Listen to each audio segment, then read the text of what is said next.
Hello, everyone. This is Kevin, and you're listening to English Roundtable Podcast. Today, I'm joined with one of our usual guests, Zane. Good morning. Nice to be here. Yes, how are you today? Very well, thank you. Very good. Surviving the summer heat? Managing, surviving. Basically avoiding it as much as possible, but so far so good. Excellent. How about you? Yes, doing well, same. I'm staying in the air conditioning as much as possible, whether it's a cafe, my home, or at the office. Yeah, it's the trips in between the air conditioning that are killing me, but Yes. Surviving so far. All right, very good. So today we are going to do our second episode of Show and Tell. So if you've been listening or watching, you should know that one of our most popular episodes was the Show and Tell number 1.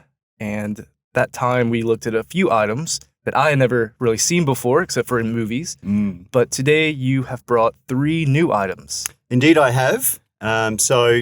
Yes, the last 3 were, as you said, items that you had not seen before. But upon seeing them, we realized that some of them were actually featured in movies as well, and there was that connection also. Today, I have brought 3 more items in. The theme for these 3 items is Nintendo. Okay, great. But old Nintendo. Okay. So pre-NES Nintendo. Oh, okay, I so we're see. talking 70s and earlier. Oh, wow, really? Very, very old Nintendo items. Now, what was the name? Was it Famicom? Famicom? Is that right? Okay. Yeah, so Famicom was Nintendo's first big gaming system. And basically the NES was the world version of the Famicom. Okay. So, we're talking Nintendo items before that was even a thing. Okay. So. Well, I'm excited.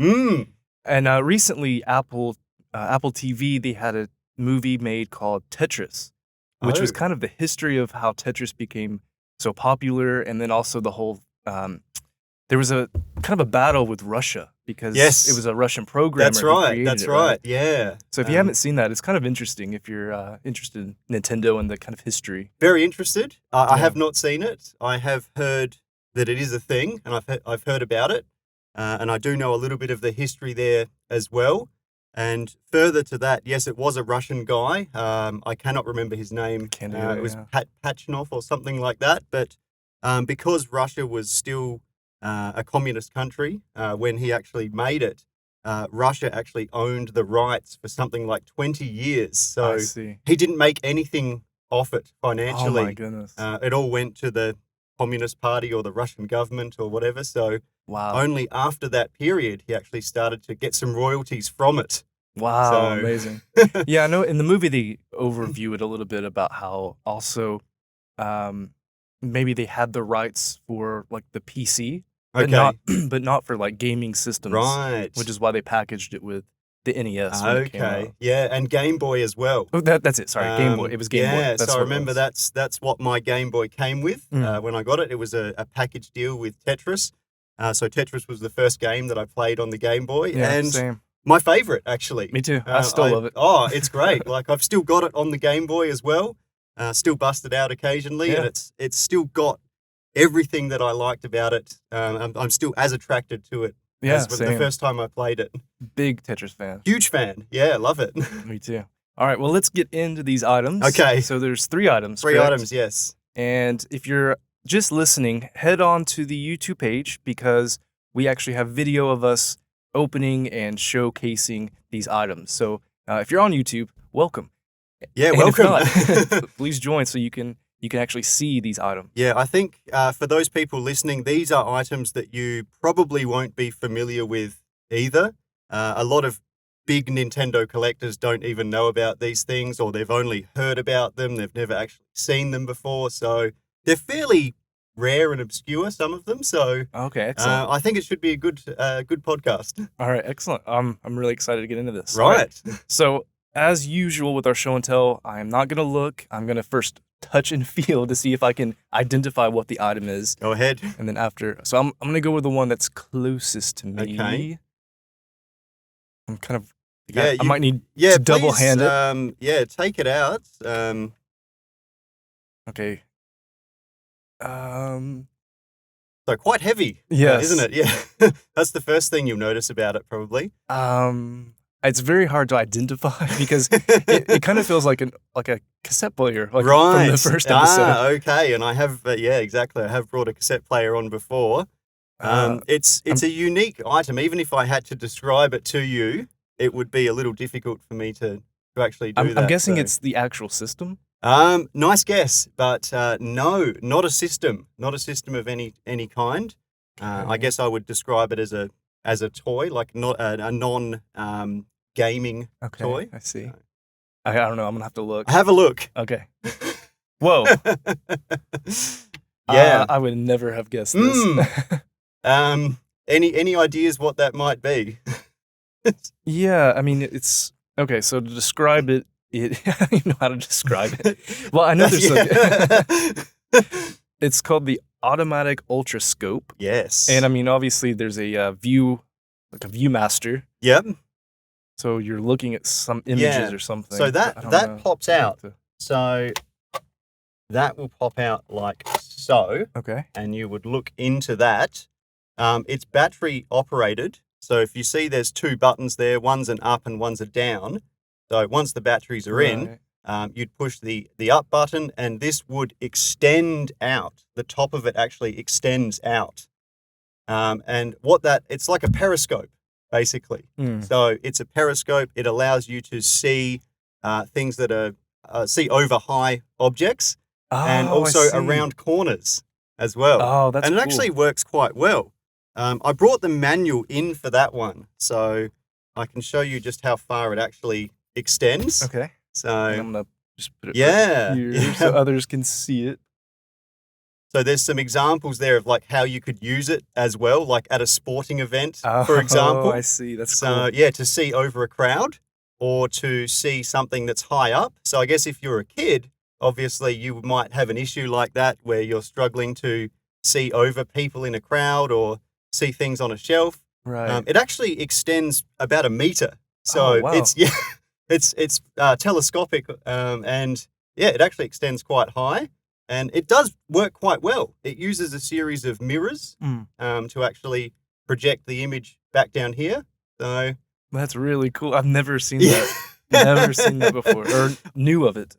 yeah, Nintendo had so many toys. Like before they made NES and Famicom, they were a toy company, and they made a lot of things like this. A lot of them had the name Ultra in it. So this is the Ultra Scope. Wow. The guy behind it was called Gunpei Yokoi, and he actually went on later to design the Game & Watch series, like those LCD games, or LED, LCD, and then also the Game Boy. So he was the guy who came up with the idea for Game Boy. Oh, I see. But before that, he was working on things like this. Wow. So, yeah. That's pretty amazing. I'll just show the back there for the viewers. So 2 C-sized batteries, I believe. And that's purely just to operate the telescopic boom, I guess you'd call it. And the mirror part just flips out automatically. So that's really very cool. well thought out. Yeah, that's interesting. And when was this produced and sold? Okay, so that one was from 1971. Oh, wow. Yeah. So that was one of his earlier pieces. He did a few other Ultra series, and I believe that was the second or third in the Ultra series. I see. So. That's cool. I would like to try that out sometime. Yeah, definitely. I was going to bring in batteries. I just couldn't find any before I came in, but No problem. it does actually work very well. It is quite a useful thing. Even adults could use that to look up on maybe if you're, for example, the top of the air conditioner. Yeah. Does it need to be cleaned? Is it dusty? You could actually that's look true. up there and take a look. So It's got its uses still. practical applications. Yeah. But I think if you were a kid back in the 70s, that would have been a pretty cool thing to have. Oh, yeah. Yeah. Yeah, that's really cool. All right, I like that. Let's put this one aside. Yeah, sure. And then we'll take a look at the next one. Yeah, that's really cool. I like that. So this one, as you can see, it says Ultra Scope. The very first pressing of these, they actually made a spelling mistake, and it was called the Ultra Cope. No so way, yeah, really? so that's a bit of a rarer one Oh, I'm to sure. get hold of. So That's cool. That's great condition too. Yeah, this one's in very good condition. Well, never used except by me to try it out. So I've got the box and everything. Wait, I've even got the original batteries. It was never used? No, never used. Wow. So, That's why it's so good. yeah, It looks like pristine. it literally, besides a few times that I have actually used it just to check it, that's the only time it's ever been Wow. used. So when I got it, it was Amazing. fresh in the box. I actually had to break the seal on the batteries to actually wow. open them. They were leaking, so I've Oh, yeah. put them separately. That's the thing with old batteries; they can start leaking. But yeah, never been used at all. So That is really cool. mint. I like that. Okay, let's go to the next item. Sure. And I'm going to go with the first thing I feel. Okay. Okay. Ooh. Okay. So let's see. There's wires attached or something. It Yep. feels Yeah, there like. are wires attached. And let's see, it's like a square shape. It feels like an iPod. It is. Oh, the same size as an Yeah, iPod. definitely. It is roughly the same size of, I guess, first gen Yeah, iPods. yeah. Yeah. That's the size to me, it feels like. Yeah. I figure out what these things are that's hanging off. And I don't want to break it, of course. So I'm being very delicate. Yeah. Oh, with thank it. you. I have no idea what this could be. I really don't. You're right. I don't know what any I've of brought these in some items very are. mysterious items today. Oh, I didn't want to so- look. I didn't see. I cannot. I have no idea. Yeah, No. I didn't think you would. And even looking at it, you might still be a little confused as to what that is. Okay, so I'm looking now. It's the electronic love tester. And okay, I know kind of the background because they had like carnival games kind of like this, right? They did. They did originally produce some larger arcade sort of carnival games. So for those just listening, it's a metallic, I don't know, handle or like a small round piece that's connected. One's red, one's black wire, and it goes to this small object called the love tester, which I'm guessing will see if you're a match with somebody, right? That's So right. It's That's like right. maybe checking your. I mean, it's just metal, so it's got to be like your heat. Rating. Is that Very right? close, very close. I think it actually works on perspiration or moisture. Okay, so yeah. I suppose the theory would be you've got a bit of a nervous couple, maybe, in Oh, love, and right, they right. test it out on there. One person would hold one side, the other person would hold the other You wanna side, try and it out then with me? you'd hold hands. You want to try it out with me? Just kidding. I'd love to, but there's no batteries. Oh, I that's don't too know. I bad. think we'd be a pretty good match. Yeah, I think so. And then The bro tester. yeah, that's what it is. And then, so if you're seeing this, there's a meter. So what would be the theory behind the meter? So all the meter is doing is it's registering the conductivity between one person's body to another. So by holding one end each and then holding hands, you've actually completed a circuit, Right. Okay. and it'll just measure your conductivity, I suppose, and therefore your level of love. So this was kind of obviously aimed at couples. This is a very, very old machine. I believe Nintendo's second ever electronic device Oh, really? that they made. They did do one previous to the love tester, I see. which I unfortunately do not have, but this one is fairly rare, and it is very old as well. So would you care to guess when that might be from? Ooh, has like a 60s vibe to it. I'm gonna It guess. does, doesn't it? Yeah, I'm gonna guess 1966. You're pretty close. Oh, yeah? You're pretty Hey. close. 1969. Oh, okay. So, I mean, when you think about what was happening in the world then, you've got like Woodstock and hippies and Right. all of that. And Summer yeah. of Love. Yeah, the Summer of Love. So it's maybe tested out there. There probably would have been some high ratings at Woodstock. Yeah, certainly. But that's essentially how it works. It's a very basic circuit, and the circuit's just completed when you're holding hands, and it'll just measure, I guess, moisture, sweat, perspiration. So if you're like a young couple in love, you'd probably maybe be a bit nervous about trying that out. Right. And hopefully get a decent rating. So that needle just moves across according to the, I suppose, the moisture content, I suppose. Okay. Yeah, so. And I guess the higher you go, the more connectivity. Absolutely. Yeah, the more love. So Right. I've tried it a few times. Tried it with my wife, got about a 30. So yeah, we weren't too happy with that result. But then we actually just like wet our hands, like just rinsed our hands off with some water, then tried it again, and it was more like 80. So it's got to be just Yeah. So it is based on just how much, I guess, perspiration. I or see. something. Yeah. Okay. So. Must have just been a dry room. Yeah. It was. Okay. Or we weren't feeling the vibe that day, maybe. Right. So. That could be. All right. Well, that's cool. I've never seen that before. That's a pretty rare one. Yeah. And that is also unused. Yeah, it looks very, very despite good. Me testing it out a few times. Like Right. they're the original twies or ties there. Yeah. And they've never been undone. So got the That's really box and the interesting. manual and everything for that as well.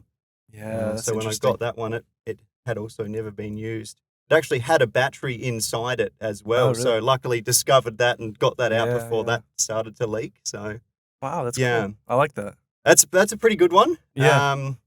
Very Also, interesting. Gunpei Yokoi was the brains behind that I see. as well. So I guess that's another sub-theme of the items that I'm showing you today, Yeah. all designed by Gunpei Yokoi. Very interesting. All right, I like that one. All right. I'll shift that over to you. Well, 2 out of 3. 2 out of 3. Let's see what's next. All right. The next one. Let's see if I can get it out of the bag. Kind of scared. It's a little. Okay. Got it out. You don't need to be too delicate with this one. Oh, really? No, Okay. it's okay. It feels like I should be. This one is actually folded up as well, so it does kind of unfold, I guess you'd say, or uncoil maybe. So. Oh my goodness, I have no idea. I don't know.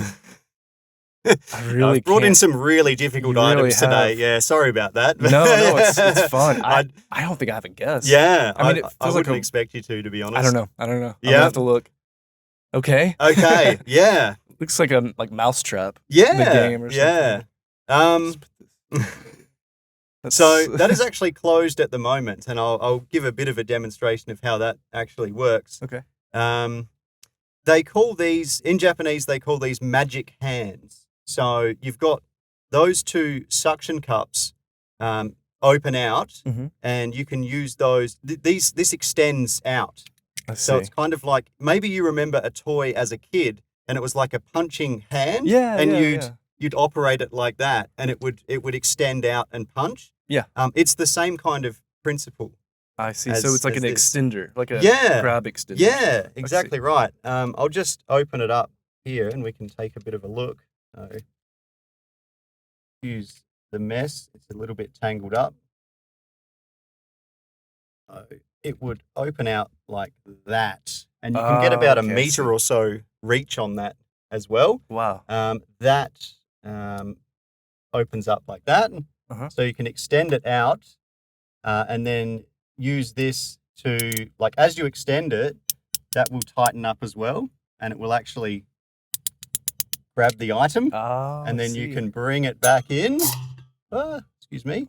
And this string here, if you pull that string, that will release this back. So, That's cool. yeah, dropping the item again. That's the oldest thing I've brought in today. So, I couldn't even guess the. yeah, that's a bit of a strange one. So, I'm guessing like, no, 58. okay, 1958. Good guess. It is 60s as well. And I believe your previous guess of the love tester was 66. Yes. Yeah, this is actually from 66, Okay, I see. 1966. So, Very interesting. yeah.